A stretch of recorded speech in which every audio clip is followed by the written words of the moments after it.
In our shop today is a 2002 Buick LeSabre with a 3.8-liter VIN-K engine and almost 64,000 miles on it.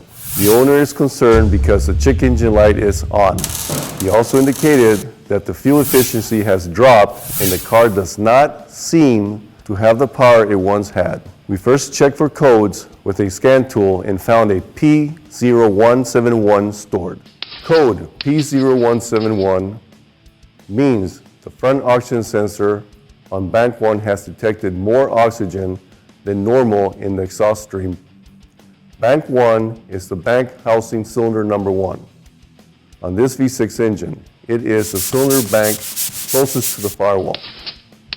Common causes for this code on this vehicle are mass airflow, vacuum leak, a restricted injector, low fuel pressure, failed oxygen sensor, and/or a stuck PCV valve. The most common cause by far is the mass airflow sensor, and that is where we're going to start today. We found that the best way to test a mass airflow sensor is with a lap scope. We will be looking at a mass airflow and throttle positioning sensor signal at the same time. The mass airflow and TPS signal should trigger simultaneously during a snap throttle test. We back probed the signal wire of each, and when the throttle was snapped open and closed, both signals occurred simultaneously, as you can see. But let's break down the mass airflow signal first. You can see that the signal rises at the same time as the TPS. If the mass airflow signal had lagged, it could have caused a hesitation. So far the signal looks good. See where it peaks and then drops? This peak occurs because the intake manifold was filled with air. Then it drops and slowly rises again. This occurs as the engine RPMs are increasing. If the mass airflow sensor is functioning properly, this rise should be equal or exceed the initial rise we saw when the intake was filling. As you can see, this comes nowhere near that point.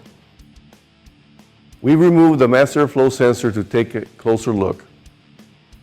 Looking at the sensor on the bench, we can see some grit, and it really doesn't look too bad.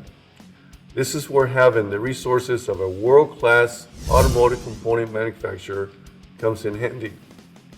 Our quality assurance department has a cool vision system where we can get a microscopic look at this sensor. The picture on my right is of a new sensor. Notice the protective coating all around the wire wrap. On my left is a picture of the mass airflow we just removed from the Buick. First, notice the protective coating appears to be worn off.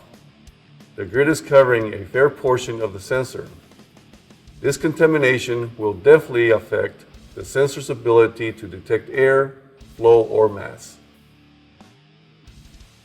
We cleaned the mass airflow sensor with a proper cleaner. And now, with the help of the vision system, you can see the grit is almost totally removed. But look at the damage that has occurred in just 64,000 miles. We reinstalled it and look at the scope pattern. As you can see, it has improved the signal to some extent, but there still appears to be an issue. On the scan tool, the long-term fuel trim is still off and the O2 sensor is still reading a low voltage, indicating a lean condition. Either we have a defective mass airflow sensor or there is something else wrong.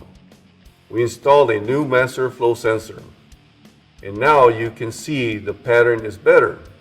However, looking at the scan tool, it appears that nothing has changed. We are convinced the mass airflow sensor was not functioning up to par, but there is something else at the bottom of this problem. We started the engine and sprayed carburetor cleaner around the intake manifold to check for a vacuum leak. When we reached the middle of the manifold with the spray, the engine RPMs changed, indicating a leak.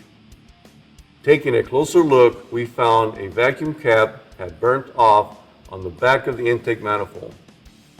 We replaced the cap and now look at the long-term fuel trim strop. Well, this one turned out to be a simple fix. But as you know, simple fixes are not always simple to find. That's all for now. See you next time in the Wells Tech Garage.